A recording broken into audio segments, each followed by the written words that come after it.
Caraka-saṃhitā describes the human body as manifestation from prakriti.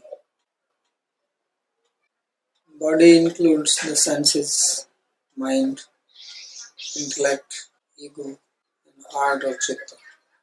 And then beyond that is the puruṣa.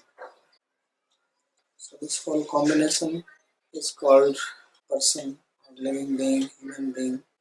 And as I said, that mind, intellect, ego, senses, body, these are all inert, they are all product of prakriti. And they derive their consciousness from puruṣa. And then puruṣa manifests its activities through the body. So mind is the interface, because mind therefore is called the internal sense. Mind is linked to all the five senses, gets its information or sensations from the outside world. And when mind gets this information, mind has to first decipher what it is. So if we are not paying attention, then we don't understand anything. So if you want to know something, if you want to perceive something, then mind has to be along with that particular sense. And then when mind gets the information from the sense, then mind by itself can only have liking and disliking for it. And that it has its nature to like or dislike even without knowing what it is. But to know what it is, to be aware of it, then we need intellect. So without intellect it cannot know. So therefore those people whose intellect is not functioning properly, we call them insane. So maybe their intellect is deformed or dysfunctional permanently, or sometimes some people may be under the influence of some drugs or some medicine, or maybe some emotion which can also make it dysfunctional. Then a person is unable to understand. And if the person is seeing or hearing or tasting, he cannot figure out what it is. Because the buddhi, the intellect, is not working properly. So therefore buddhi has a very important role to play in comprehending. So that's why people who have good comprehensive powers, and they are intelligent, because they can grasp things.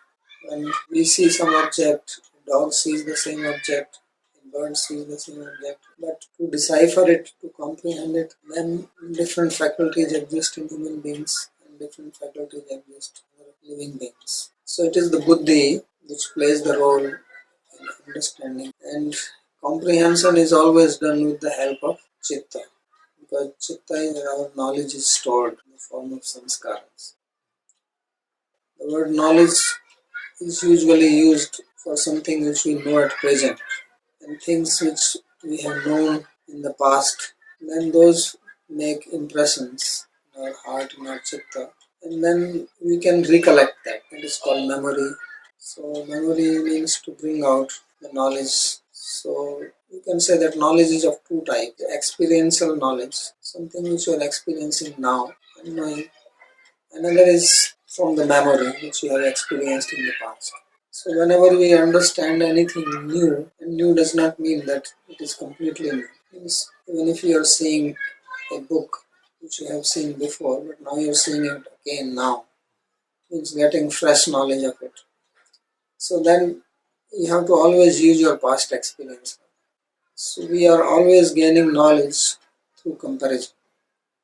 We have this tendency naturally to compare. And although we hear these days a popular statement, don't make judgments, don't judge. They even quote Bible, don't judge, let you be judged. But actually judging is the very function of buddhi, intellect. Intelligence will always judge, will always discriminate, it will always make categories. And more intelligent is a person, the more judgment he or she can do. Actually, that's the difference between an intelligent person and a dull-headed person. A dull-headed person cannot make any decision, cannot make any judgment. And when somebody becomes completely insane, then he cannot make even simple judgments whether something is edible or not edible. He can start eating things which are not edible. It means that intelligence is not working at all. Not even discriminate, discern even this much. So more developed intelligence is that one can discern one object from another object, one person from another person, one emotion from another emotion, one principle from another principle. That is the very purpose of intelligence.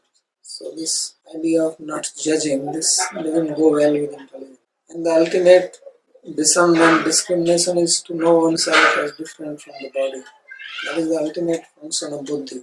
So the most intelligent, most wise people are those who know that we are not the body, means they can make even this much of discrimination between body and the self. And common people cannot do that. So therefore, from spiritual point of view, they are not very intelligent. So this is the true function of buddhi.